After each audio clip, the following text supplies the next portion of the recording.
Hello বন্ধুরা, সুপর্ণাস ব্লগে আপনাদেরকে স্বাগতম। আজকে আমি আরেকটা নতুন রেসিপি নিয়ে এসেছি।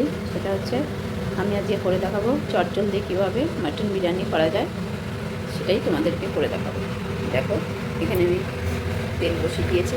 আগে বেরেস্তাটা ভেজে নেব। কড়াইতে বেশ খানিকটা তেল দিয়ে দিয়েছি। বেরেস্তাটা ভালো করে লাল লাল করে ভেজে নেব।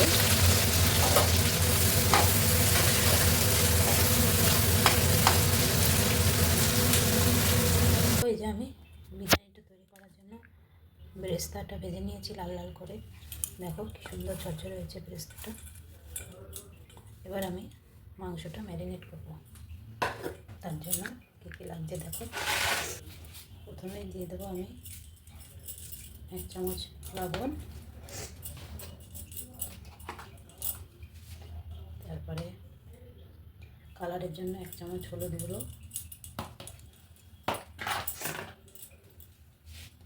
1 চামচ 1.5 চামচ ধনে গুঁড়ো,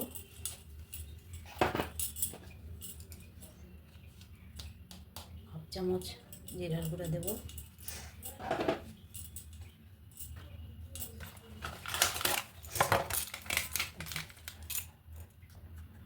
কালারের জন্য খানিকটা কাশ্মীরি লাল লঙ্কার গুঁড়ো দিয়ে দেবো। তারপরে এখানে আমি এই যে আদা রসুন পেস্ট করে নিয়েছি, অনেকটা আদা রসুন পেস্টটা দিয়ে দেবো এখানে। মোটামুটি বড় চামচের 5 চামচ দিলাম।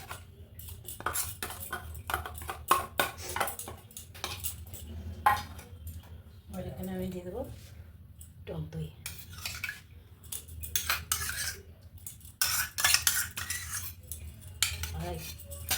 আড়াই চামচ মতো টক দই দিলাম। তারপরে গরম মশলা দিয়ে দেবো খানিকটা, লাস্টে গোলমরিচের গুঁড়া,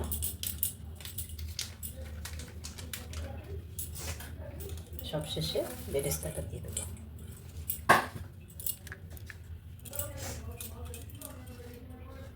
সবশেষে বেরেস্তাটা দিয়ে দেবো।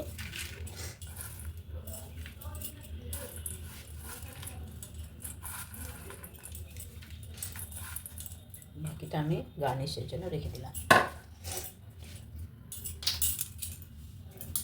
সব উপকরণগুলি আমি ভালো করে মিক্স করে নেব।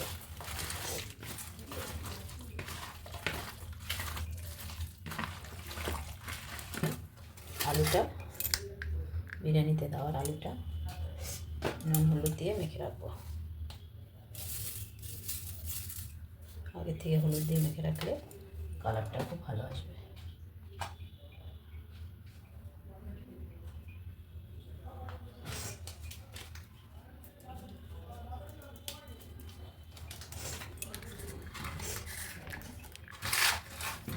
দিয়ে আলুটা মেখে রাখবো।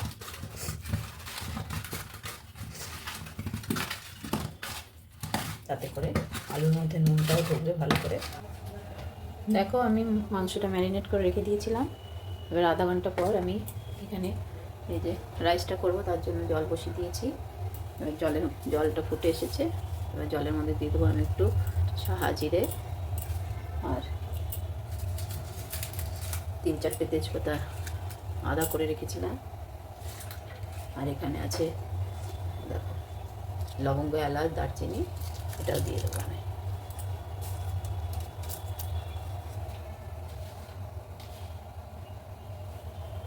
দিয়ে দেবো নুন দিতে, কিন্তু তোমরা একদমই ভুলবে না রাইসটার মধ্যে। আর এখানে কড়াই বসিয়ে দিয়েছি, যে আলুটা নুন হলুদ মেখে রেখেছিলাম, আলুটা ভেজে নেবো হালকা করে।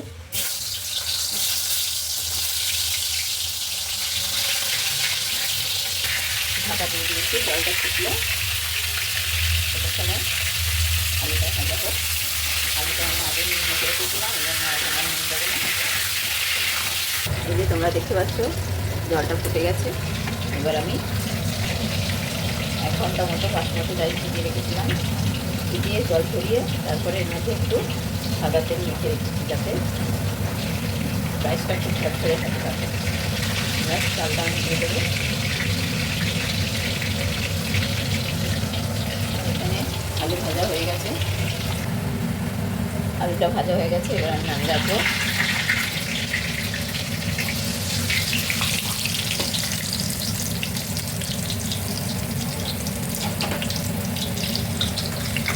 এবার কুকারে মাংসটা ম্যারিনেট করে রেখেছিলাম, কুকারে এবার মাংসটা দিয়ে নেব।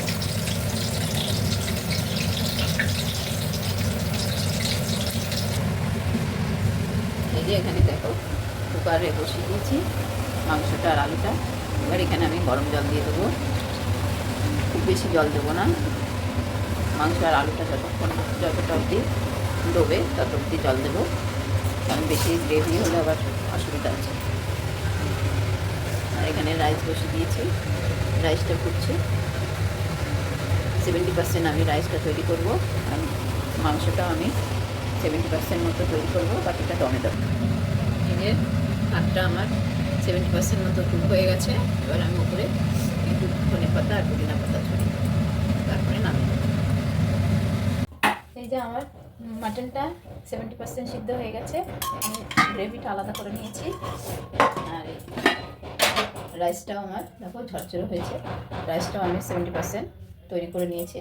এবার আমি দমে বসাবো। তার জন্য একটা হাঁড়িতে আমি যে ঘি মেখে নিয়েছি, আর হাঁড়ির তলাটায় দেখো আমি তেল মেখে নিয়েছি, যাতে করে জমে বসালে যাতে তলায় পুড়ে না যায়। এবার আমি মাটনের পিসগুলি এখানে সাজিয়ে নেব।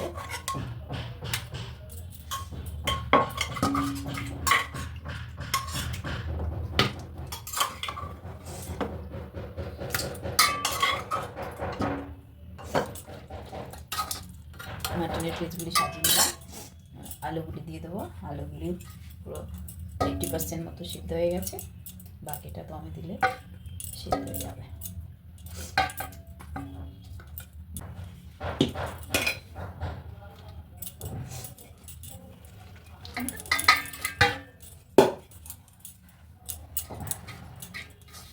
এই যে মাটনটা দিয়ে তার উপর রাইসটা দিয়ে সাজিয়ে দিয়েছি। এবার আমি এখানে কেশর দুধের মধ্যে কেশর, তারপরে আতর, মিঠা আতর, গোলাপ জল, কেওড়া জল সব গুলে রেখেছিলাম। এবার এটা দিয়ে দেবো। তার উপর এই যে মাংসটা তুলে রেখেছি, গ্রেভিটা দিয়ে দেবো।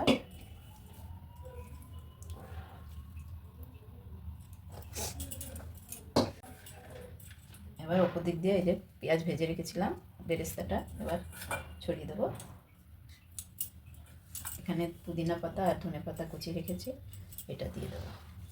পুদিনা পাতাটা দিলে দেখবে তোমরা খুব সুন্দর একটা ফ্লেভার গন্ধ বেরোবে। পুদিনা পাতা শরীরের পক্ষে ভালো। এবার লাস্টে আমি ওপর দিক দিয়ে ঘি ছড়িয়ে দেবো। এটাকে দমে দেবো। আমি এখানে 20 মিনিট দমে দেবো। এবার আমি ওপর দিকটায় নোড়া মতো চাপিয়ে দিয়ে দিলাম, তাতে করে আর সাইড দিক দিয়ে আটার প্রলেপ না দিলেও চলবে, কারণ অনেকগুলি আটা নষ্ট হয়। এই জন্য একটা নোড়া চাপিয়ে দিলাম। হালকা আছে, 20 মিনিট দম দেবো। দেখো এই যে আমার বিরিয়ানি রেডি হয়ে গেছে, 20 মিনিট দম দিয়ে দিয়েছিলাম। আর ওপর দিক দিয়ে আমি ডিমগুলি ছড়িয়ে দিয়েছি। এই যে কি সুন্দর ঝরঝরে বিরিয়ানি হয়েছে। দেখো আলুটাও খুব সুন্দর সিদ্ধ হয়ে গেছে।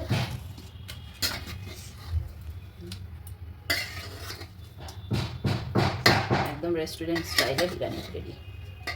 তোমরা এইভাবে বাড়িতে তৈরি করে দেখো, খুব তাড়াতাড়ি খুব সুন্দর বিরিয়ানি রেডি করতে পারবে। দেখো কি সুন্দর মাটনটা একদম নরম তুলতুলে হয়ে গেছে, আলুটাও খুব সুন্দর সিদ্ধ হয়ে গেছে। দেখো ঝরঝরে একদম রেস্টুরেন্ট স্টাইলে বিরিয়ানি রেডি। তোমাদের যদি ভালো লাগে রেসিপিটা অবশ্যই লাইক করো, সাবস্ক্রাইব করো, শেয়ার করে দিও।